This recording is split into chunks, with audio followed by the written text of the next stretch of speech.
सब बीचे बैठी है सासु सब बहुअर से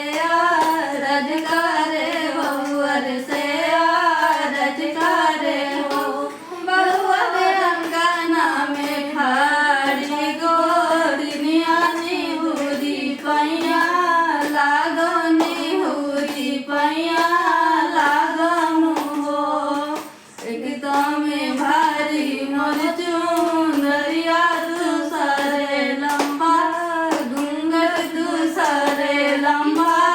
घूंघट हो सासु तीसरे में गोदी में लालनवा हम कैसे पैया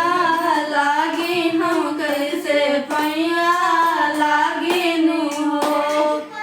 भूल देहु भारी चुनरिया ऊपर करो घूंघट ऊपर करो घूंघट हो बहुअर बाला का सूता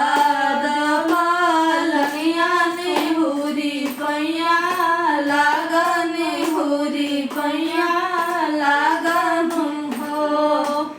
हम एकता में धन से धान इतने दूसरे पुत्र इतने दूसरे पुत्र इतनी हो सासु हम हई पिया के दुलारी हम कैसे पैया